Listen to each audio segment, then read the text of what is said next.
So I've been joined.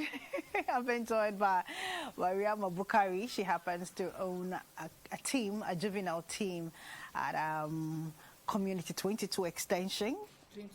21 Annex. 22 Annex, okay. Mariama, good to have you on the show. Thank you. And she's been joined by Linda. Linda happens to be the coordinator for the team. Linda, good to see you. Thank you for having me. Mariama, so why did you start a team to begin with? Okay, so it just started one day. So I was in my area.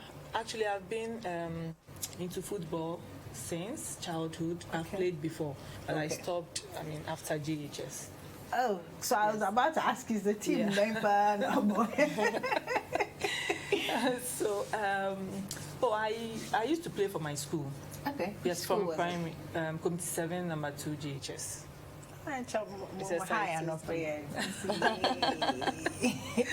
Yes, so after GHS, I had to stop and then just continue with my daily bread and all that. So at some point, I realized, about maybe some years' time, let's say 15 years or 20 years, just somewhere 2012, 2013, thereabouts, I realized I still had interest in football. So I used to go and watch football in my area, and then I used to help my brothers. Actually, we are all footballers in my family. Oh. Yes, all of us. Nice. My brothers still play. Oh, okay. Are they pros? Are they professional players? Yes. My other brother plays for Ebony in Tema. Okay, Ebony, okay. Yes. Okay. And other one was playing he was a keeper for Fair Point. Okay. Yeah, but he's no more. He stopped. He stopped. You know how football is in Ghana. So, and the last one too is still playing. He's young, 18 years, but he's not playing for a team now. He used to play for a team, but he's going to school. What's his favorite position? He used to be a keeper, but now he wants to be a defender. Hey. Which yes. Nice. All right. Okay, yeah. So back to what I was saying. So I was still helping like young footballers, managing them, and then one day I was in my neighborhood. I saw kids playing an old orange. Then I approached them. I wasn't there because of them. I went there to watch these grown-ups, like workers, they come together and play. So I saw them from afar. Then I approached them and I asked them why they are playing the old orange. All right, so viewers on your screen, well, this is the team. You haven't told us the name of your team. Black Strikers. Yes, Black Strikers. And I'm like, we know we're good, we're a year now, we're forward. But football is about scoring goals. I know. So this is the team? Yeah, I think this is the second day with them. After meeting them. Wow. I'm open every day they'll come to training. They won't miss one. Yeah, they love coming to training. Nice. All right. And so, he should be skillful. Yeah, he is. Well, he should play tech ball because he's showing some skills, some serious skills. Nice. Okay. All right. So were you having some shooting drills, or you were? So at this moment, I came down, and then we decided to have a training session. All right. Nice. Nice. So that's how the team. Yes. So yes, I approached them, and then I asked them why they were playing the old orange. They said they didn't have football. And I'm like, so if I bring football, would you want to play with me? And they were so happy. So we agreed that the next day I'll bring football. I brought the football. They all came. We played. Some were wearing jeans, barefooted, and all that. We had fun. And then the next day again we did the same thing. So the third day I asked them, do you want us to form a team? And they were so happy. And then yes, we decided to have a name for the team, and that's how it started. Absolutely. All right, so that's it. Oh, nice. Just say, I'm on fire. Wow, don't want to football. So you've been around for how many years now? 2 years, you said? How long has the team been For the around? football, 2019. We started 2019. So late 2019. Late 2019. And I saw, was that a classroom project you were having? Do you do other things? apart No, from- that's where That's where you train. No, The classroom. The classroom. We had a workshop. Okay, Linda, tell us about the workshop since you're the coordinator. Okay, so from time to time, you know, most of these, I don't want to speak for other clubs, but we didn't want it to be all about training. And so from time to time, we want them to get involved in other activities, you know, so sort of building their social capital. You're teaching them how to, I mean, most of these programs, we're young, so we have not been able to execute most of the plans that we have on our calendar. But we intend for them to learn about bonding, bridging gaps, teamwork, and everything. So sometimes it's just about getting together, eating, having fun, and then making sure that, you know, the bonding between them is great. And then other times we invite other resource persons, not necessarily from football, but, you know, from business, from other areas. Wow. Even though they are young, you know, their ages have to range. catch them, Yeah, exactly. So we are talking to them about their future, not only their future in football, but the future, the holistic picture, what it could look like with education and with football, so that you can, you know. So we want to. They are so lovely. I love these kids. Yes, they are so lovely. Look at that. They're Yeah. so brutally honest. That's why I love them. They're not like adults. Yeah, they are fun to be with. So Absolutely. This Yeah. picture is very beautiful. Yeah. Very, very beautiful. So we have lots of programs that we like to engage them in, and we are happy with the way we are going. In the future, we are hoping to be able to engage parents and the school. You know, find a way that we can all collaborate. The three parties could collaborate, because that's one of the biggest problems that we have within football, that most people who want to pursue football will have to drop out of school, and that's no news. And then most parents are also, of course, and they have the right to be nervous about them pursuing football, because we do not have the right strategies, the right channels. We have not studied the management of football. Most people are doing it because of the passion for it, and we want to do it the right way. And so we are trying to develop these kids in school, with education, with their parents' support. Because Mariam mentioned that she comes from a family of football. Her parents were very supportive. They are still very supportive. And she's grown. She had to stop because of some prejudices and I wouldn't say discrimination, because she told me personally I was beginning to look like a boy and and a few other things. And maybe I think the most important was the fact that she didn't see any future in it. So now we wouldn't want people to give it up because there's no future in it. If there's talent and if there's a chance, Yes. to be able to make Time it in and football, chance, and then to look for opportunities, because we are not just, I'm sorry to say, and I pray that people forgive me, I mean, most owners of like young clubs, not all, please, or maybe coaches, if I should say, because I know quite a number, are doing what they're doing because they were once footballers.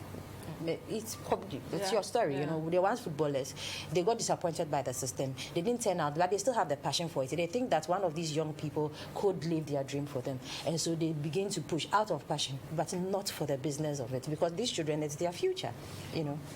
For football now, let me ask you, the parents, how do you manage the kids, as far as the parents are concerned? Have they said to you, Mariama, we have handed our kids over to you because we trust you, we want you to take good care of them, or the kids just come out to just play? What's the rapport between Black Strikers and the parents? Okay, so it's a bit challenge for me. But now it's going so well because I was lucky to get those kids from the same area where the coach is. Okay. So the coach has that good relationship with their parents. Okay. So if anything, we try to go and talk to them, even though it's very difficult. I quite remember there was a day, you know, most of them don't have anything like you have to buy them stuff. Yeah, and boots, yes, everything. Exactly. So one day I bought jerseys for them, and then one kid came without the jersey, and I asked him where is the jersey, and then he said his father said he wants to pray over the jersey before he comes.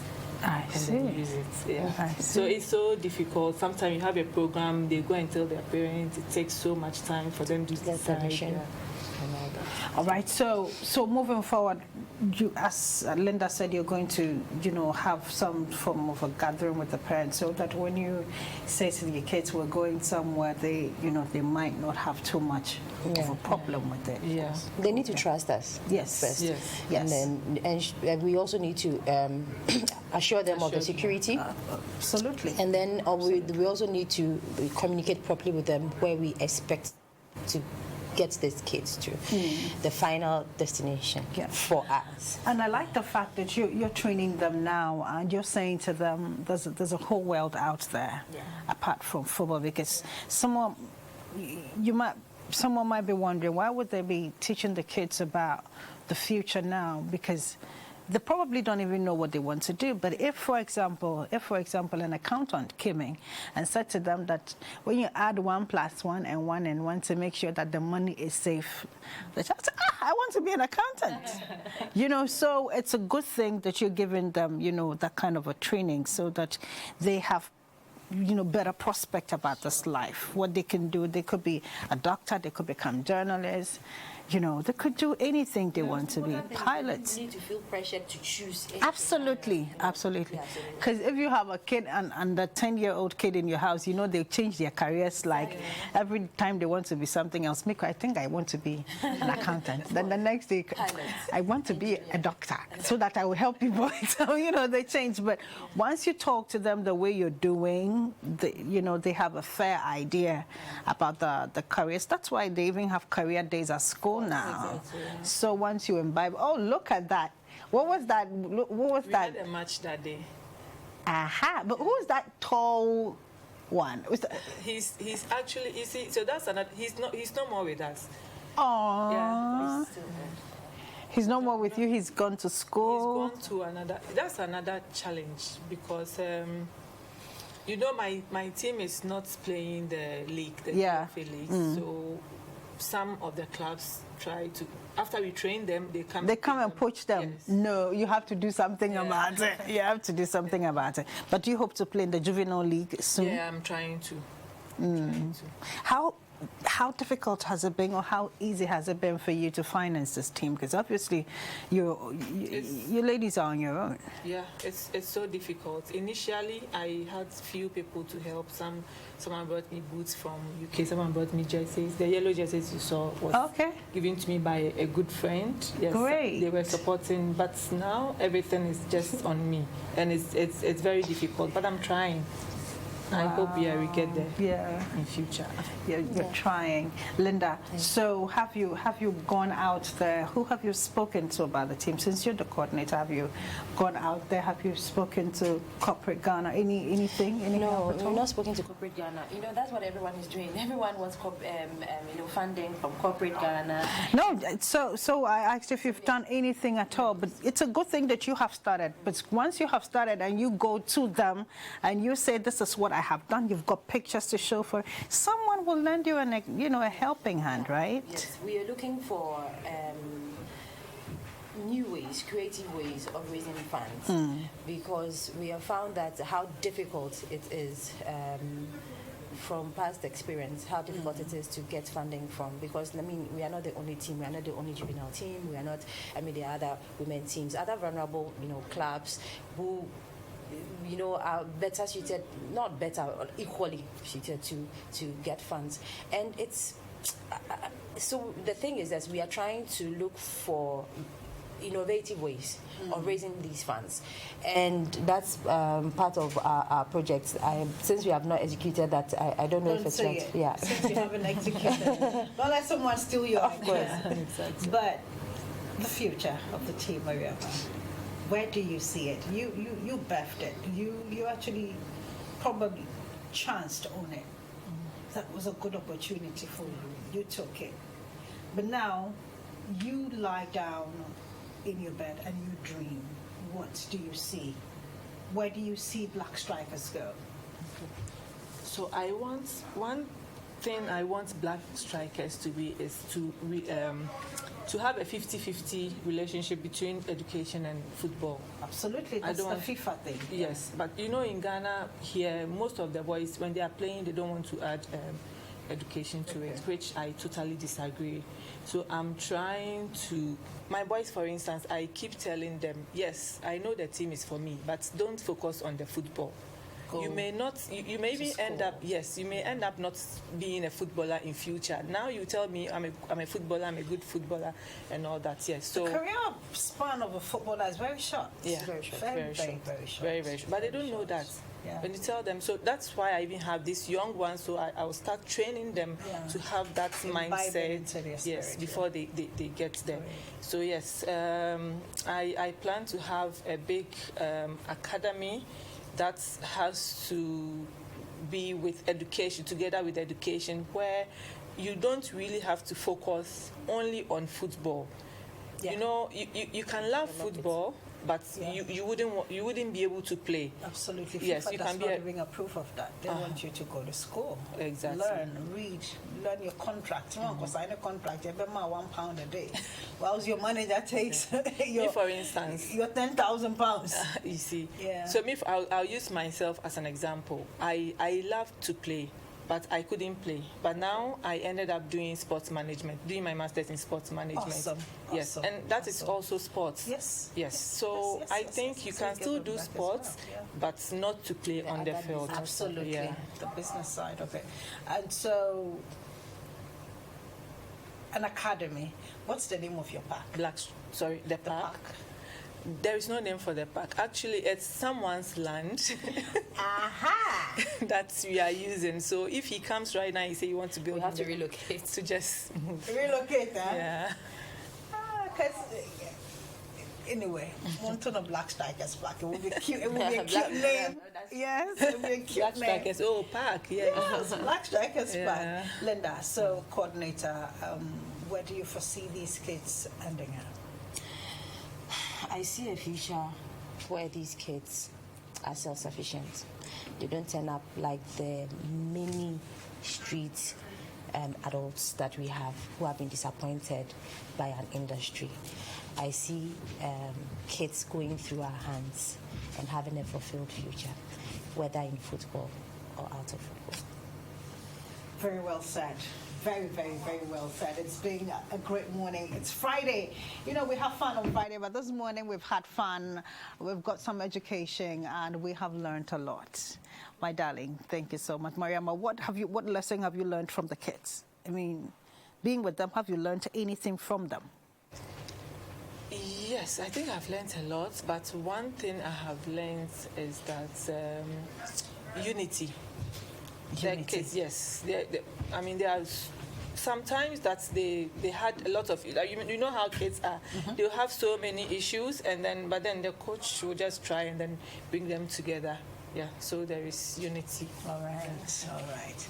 All right, Mariama, thank you very much. Linda, thank you as well. Thank you for having us. Thank you for having us. Hopefully, you know, you will continue the conversations wherever you are. But one thing I like about kids, they are blunt.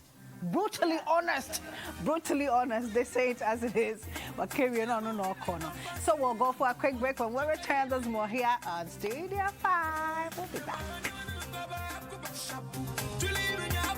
So